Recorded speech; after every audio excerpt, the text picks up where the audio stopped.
Hate to break it to you, but your photo lenses suck.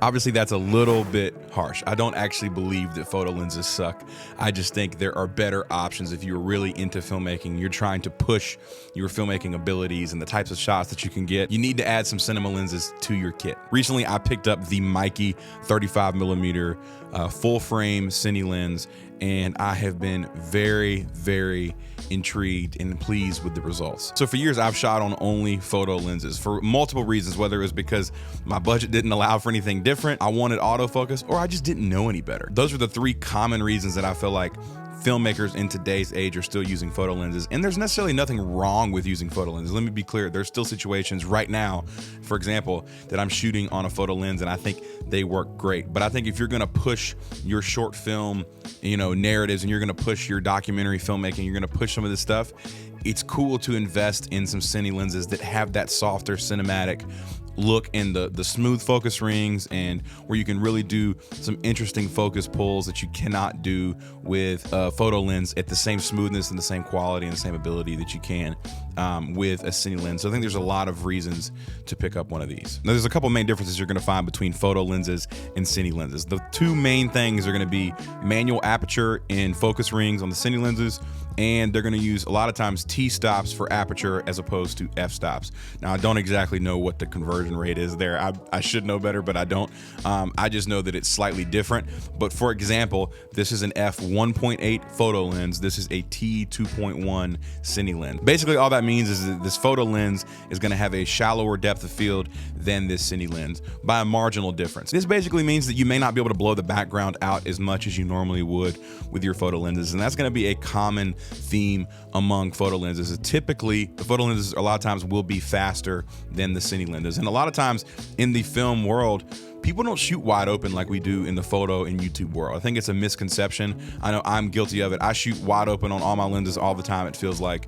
And as I get older and the more I learn, I'm starting to figure out that you don't always have to do that, that there's better ways to make videos. You don't always have to open these lenses wide open to f1.4 or f1.2. Not that that's a bad thing. It's beautiful. They look amazing. I still love it, especially for photos. Right now I'm shooting at f1.4. You can get some creative looks by stopping that aperture actually back down and letting more of your background into the shot, especially if you have a beautiful background. Sometimes you want to see more of it instead of just obliterating it into bokeh land. So these are something to think about when you are looking for Cine lenses, that don't always get scared off by the higher T-stop as opposed to your photo lenses that you're used to, because it's not always a bad thing. To be clear, this lens still blows out the background plenty. It's amazing, it's beautiful, the bokeh is beautiful.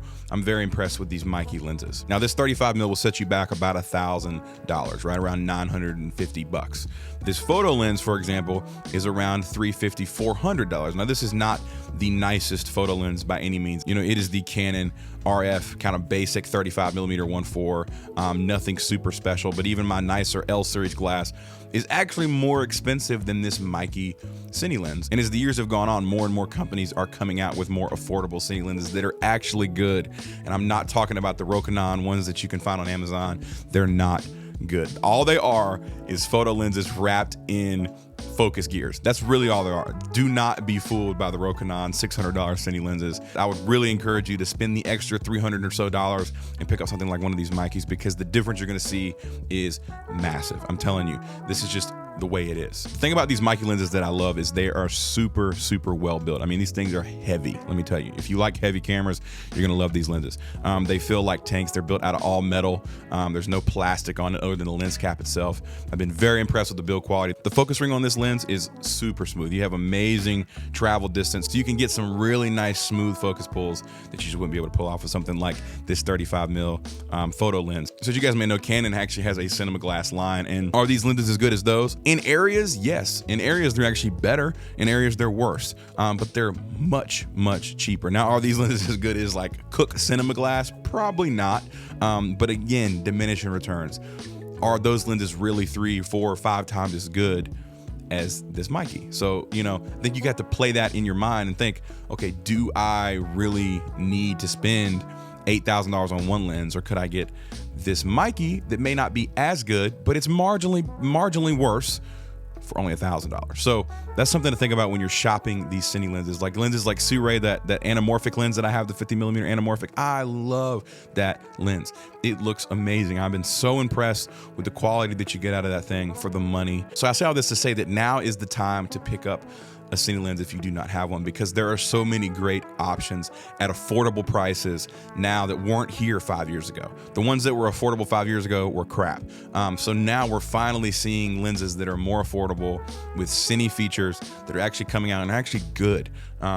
Before they were just not good, and now they're actually good. And I've been super impressed with this Meike lens. Now I'll be honest, it's a learning curve when you're using a Cine lens. If you never like pulled focus on a regular basis, it's gonna take practice. And I mean practice. You have to practice doing this stuff. Like for example, this Canon C70 is much softer from a sensor standpoint, is in the sharpness, than my Canon R6. And some people with untrained eyes would see that as a bad thing, but that's what you want when it comes to shooting more cinematic footage. You want the softer. You don't want to like be able to see every pore on someone's skin, right? So these lenses pair perfectly with something like a C70 because they're already naturally soft. They have this nice, just soft, like highlight roll-off look to them that really pairs nicely with something like a cinema camera. So if you've picked up a C70, if you picked up a red Komodo, if you picked up a FX3, an FX6, or the new FX30, check out one of these photo lenses. Even if you don't have those cameras, if you're rocking an R6, if you're rocking an R5, a A7S3, or an A7 IV, or whatever. The anamorphic video that I shot when my family went to Florida that's on the channel, I'll link it in the description. I shot completely on the Canon R6 with the Sirui 50mm anamorphic. That's it. It was the R6. And I think it looks amazing. It's amazing what lenses can do to your image and how they can improve your camera quality. So don't sleep on the Cine lenses. I'm telling you, instead of buying that new $3,000 28-70, maybe check out these 35mm and push your skills, push your creativity as a filmmaker to be able to pull focus and get shots that you otherwise would not have been able to get with something like a Cine lens. So think about that next time you're about to pull the trigger on a new lens. Now, I'll be transparent. I'm going on a trip to Washington in a couple weeks, and I'm doing a whole tour through Olympic National Park with my cousin, and I'm probably not going to bring a Cine lens on this trip, only because I want to pack light. I'm hiking, so I'm probably going to take a photo lens because for this situation, they're going to be great. Photo lenses are amazing run and gun lenses. And for my situation, I'm renting the Canon 28-70 RF, the f2, and I'm going to try to get away with only taking 2 lenses on this trip with 2 cameras, maybe 3 lenses. But I'm struggling to let go because I want to take them. But I say all that to say that there are situations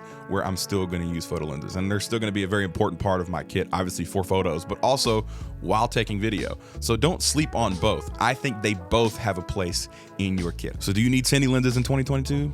Yes. Do you also need photo lenses in 2022? Yes.